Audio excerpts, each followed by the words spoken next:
AP exam. Also, that being said, like, just being completely honest, like, when we do finish this last unit, we're gonna have a grand total of 7 days in class to review for the AP exam. So not a ton to review, but still enough time to review some stuff. So I did want to go ahead and just tell you in general, like, what the AP exam looks like, and kind of show you the stuff that I've shared with you that if you want to start reviewing, you can. Once we finish this unit, I'll tell you like the little bit that I will require of you, but most of it is kind of there, just kind of optional, and that we'll use it as kind of some class notes.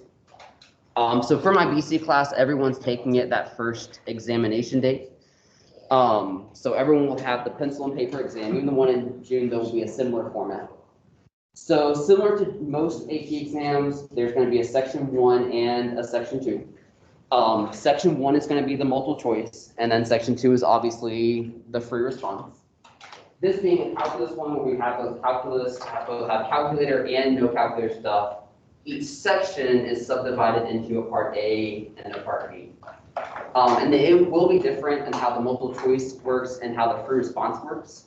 But the multiple choice, first section, part A, is going to be the no calculator multiple choice, very similar to like your briefcase binder. You'll have 1 hour to do 30 questions. So basically averaging 2 minutes a question, you can kind of do that math. And then that section will stop. You can't go back on to section 1, part A. And then you have section 1, part B, which is 45 minutes and only 15 questions. But those are going to be the calculator active multiple choice. From my experience and talking with like students who take it and looking at release exams, that tends to be like, to me, the hardest part of the AP exam, that kind of second part of the multiple choice. Just because you can kind of see you have 15 questions in 45 minutes, averaging 3 minutes a question, but again, they do ask some tricky ones when it comes to like a multiple choice one in that section. And then you'll have your break, and then you will move into the free response section of the AP exam. It's going to be done a little bit differently than multiple choice. So you'll start it with part A, which will be the calculator active section. So you kind of are using your calculator in the middle of the exam. And you'll have 30 minutes to do 2 questions. So basically like a part A, B, C, and D, A, B, C, and D, or A, B, C. Each free response question in the AP exam are always an equal weight. They're always 9 points each.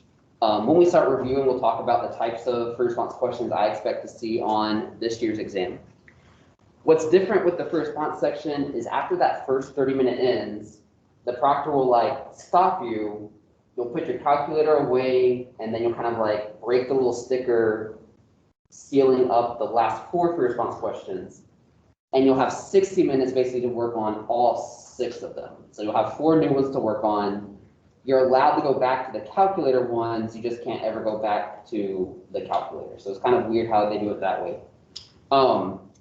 Scoring wise, the most recent results they've given broken down is from 2017. So I typed this up for AB and BC. So of course you're just looking at the BC column.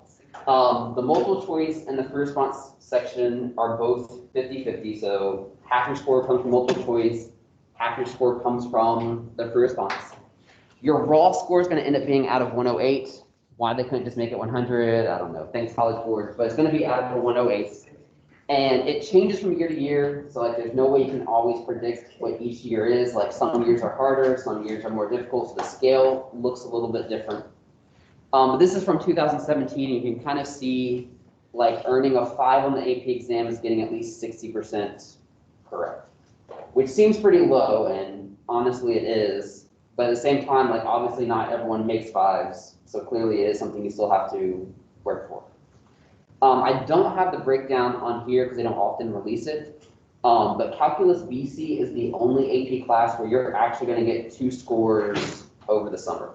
You're going to get your BC score, which is the one that I look at, the one that's important, the one that most colleges are going to look at.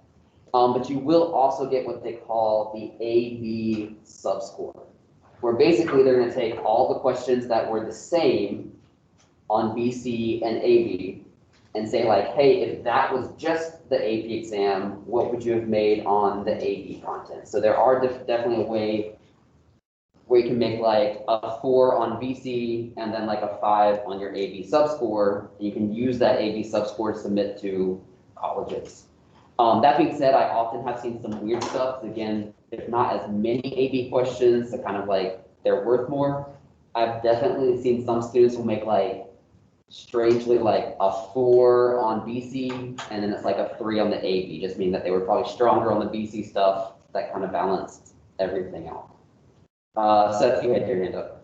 So I know that like at least 60% is just that's just 1 year, like it can change. Will that ever be like above like 75? The highest I've seen it in the years I looked at was a 5 was a 72% or higher.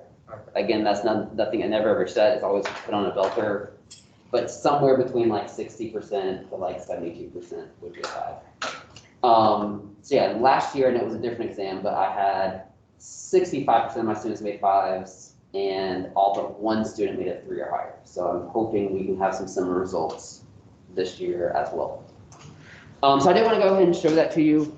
Other things that I wanted to show you as well, again, a lot of this is just going to be like some optional stuff, but I shared with you, kind of organized some links with College Board. I have some stuff that you just like have to know at a bare minimum typed up. We'll do this for notes, kind of that first review day of just reviewing all the key theorems. I've copied all your briefcase binder pages on one set if you want to go and fill those in for practice, kind of optional.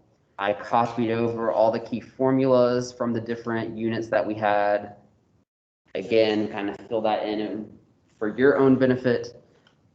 Things that I will require, I have some multiple choice and practice to response. I'm not, to be clear, assigning all of those. Like, I'll assign it officially, but I am just going to assign, what did I write down? 4 multiple choice questions from each page. So again, there's a lot of pages, but again, could do all those if you really want to, but that's a whole lot of problems to look at. If you are the one that wants to start studying early, like there's the topics that are basically on there. The ones with an asterisk are BC only stuff. The ones without an asterisk are AB and BC topics. And then for response, I realized this printed out sideways, which is unfortunate. But I did also print out like a list of the common, turn your head sideways, but common for response questions sorted by frequency. So like the most common one, which I could pretty much guarantee will be on your AP exam, one of those input output problems from Unit 7, can also pretty much guarantee a series question on there, and then can pretty much guarantee an area and volume. My prediction this year is going to be an area question dealing with polar functions, which is something we still have to learn. And then there'll probably be a PVA problem dealing with parametrics if they don't already do a polar question. They typically don't do a polar and a parametric one on the same exam for free response. But again, we will be reviewing all of that later. But I did just want to kind of show you that that is there for you. Miscellaneous included? Miscellaneous is just something that I didn't know how to sort because it was just each part A, B, and C was a completely different topic. So I just didn't know where to put it. And you'll notice like you can look at the years and that's like pretty much some of the most recent ones have been miscellaneous, but it's really like one question might be a tangent line, the next question could be like related rates, and then the next question could be something like solve the differential equation. So like typically just so random it didn't really fit in a single topic. And I also shared like there's tons of stuff there. Again, I'm not requiring all of that, but I did just know like we're only going to have 7 days of class to review, which is not ideal, but at the same time, like we cover enough stuff and it kind of overlaps enough that we have been reviewing all along. But if you're the one like, and a lot of passing AP exams does have to kind of fall on you, like that is there if you need it. And I definitely have more stuff that I'm going to keep adding to that as I just kind of organize it and share it with you. But main thing I want to kind of show you today, just since we are, we do need to start thinking about the AP exam as we finish this last unit, is just like the general format of it. And then you kind of start thinking about like what are some topics you need to focus on as we kind of finish up and tie up what we've done this year. Any general questions about the AP exam? All right, so I'm gonna go ahead and do some notes. Again, I wanna make sure you have half an hour to do stuff. So it is 1:44 now, so I'm definitely gonna stop by 2 p.m. or a little bit before 2 p.m.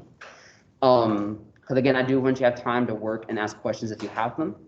And what I just want to do a few notes on today was just reviewing polar functions from PreCalc. We'll start this today, and then we will finish it basically tomorrow. I'm in no rush to get it done. Polar functions are going to be closely related to parametrics. Like when we learned them last year, we actually learned them within the same year.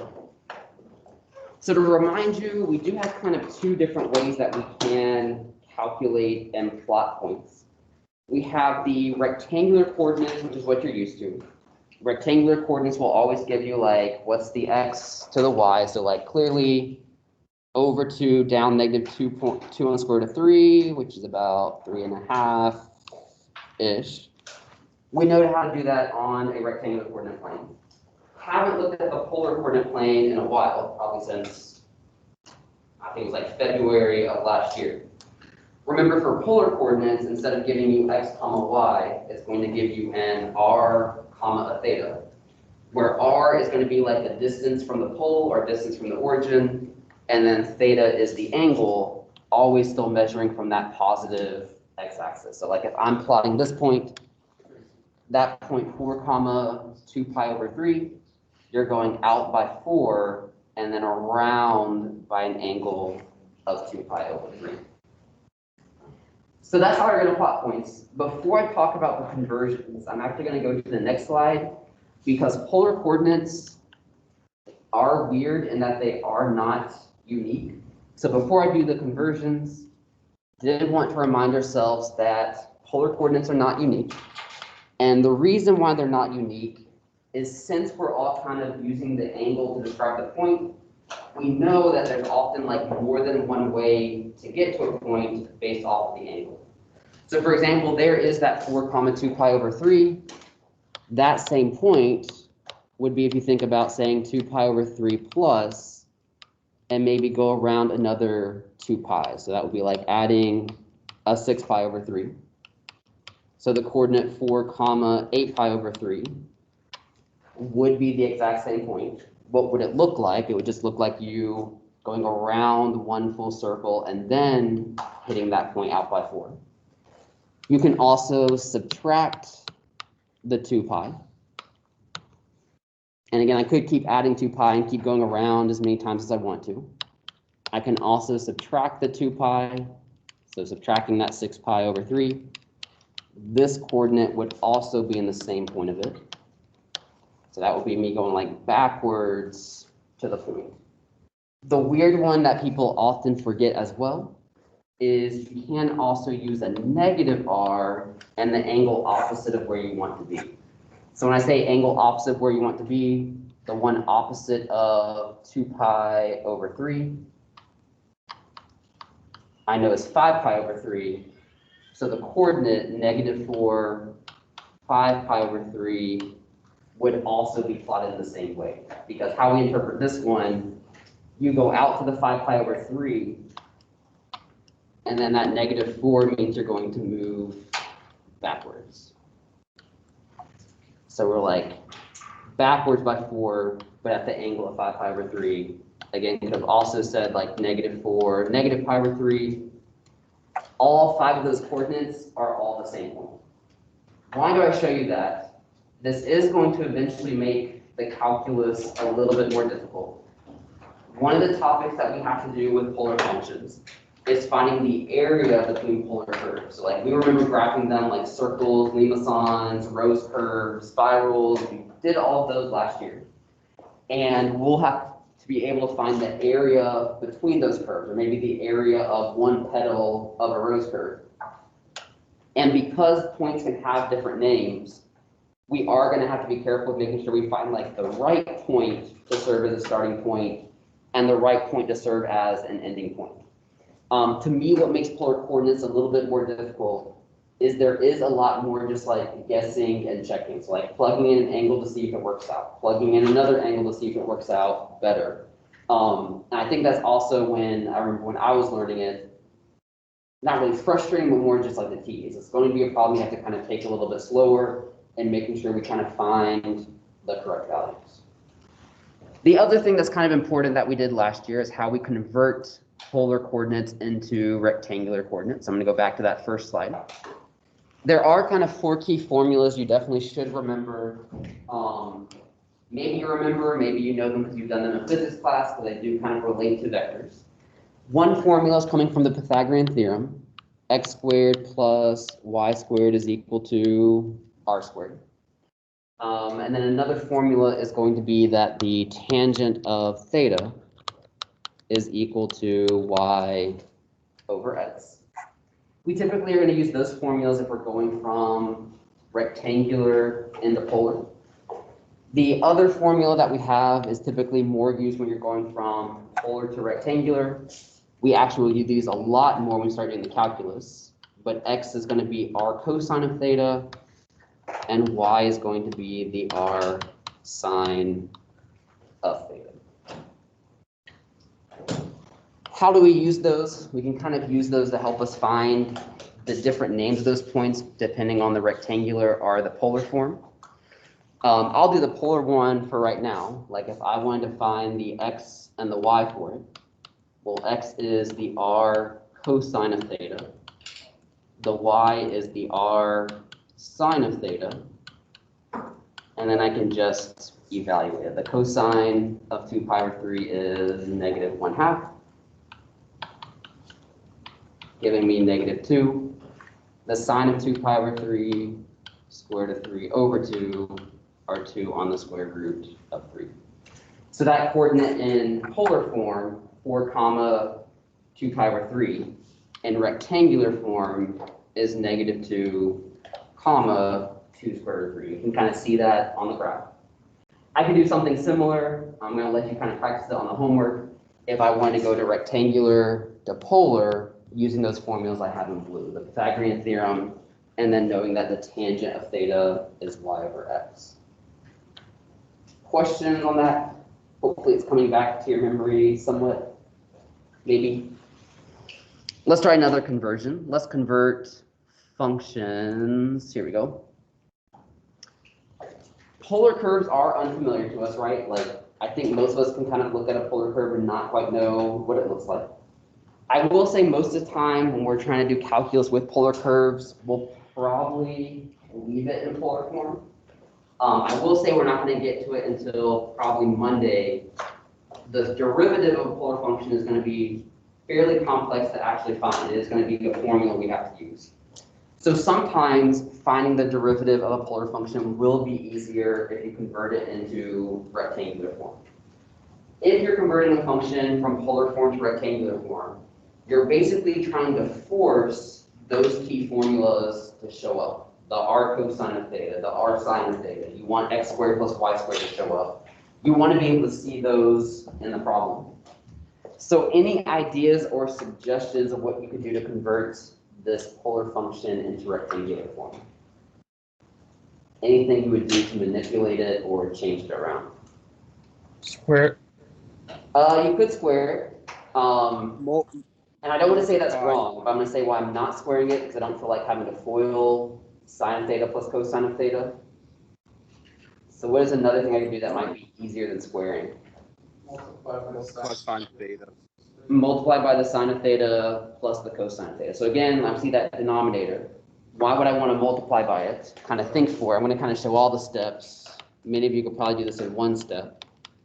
If I multiply by sine plus cosine, that's what we end up with. We're basically moving it to the other side. Distributing that r across, we have r sine of theta plus the cosine of theta is equal to tangent of theta. I left off my r there. R sine of theta plus r cosine of theta. What do we notice about that?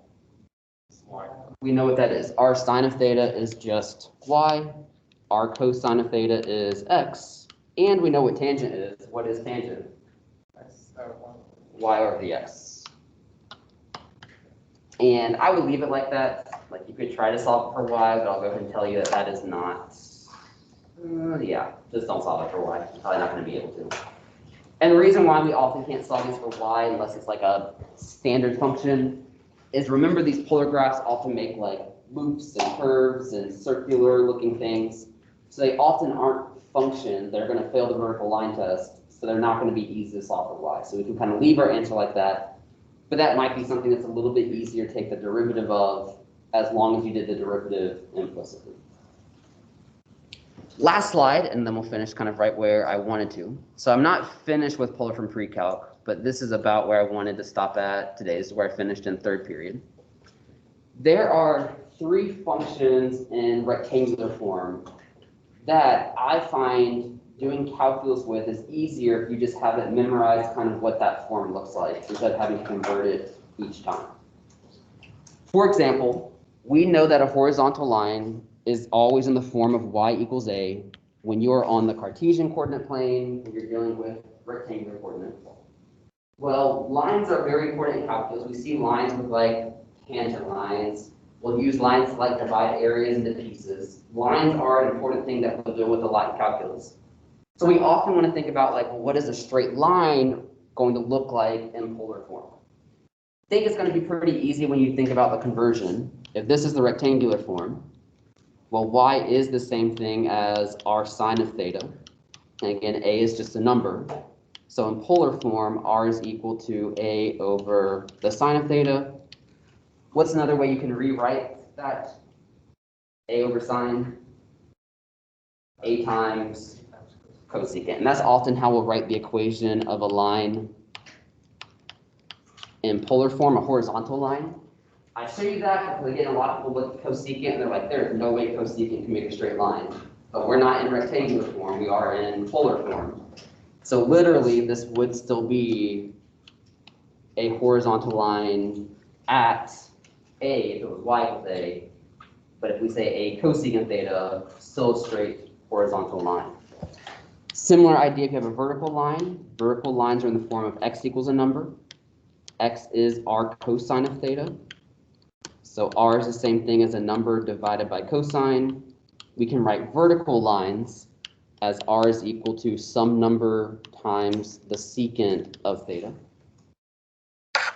And then probably the most important one we have is going to be a line going through the origin, which we can often call the pole if we're talking about a polar function. Let's think about how we can convert this. We know a rectangular one going through a pole would be just y equals mx, no b, because b would be 0, m would be the slope. If I want to convert this into polar form, y equals mx, what could you do to get one of those friendly equations? Divide by x. So I have y over x is equal to m, and what do I know that y over x is equal to? Tan of theta. So you can do a diagonal line written as tangent of theta is just equal to m, and again, m represents the slope.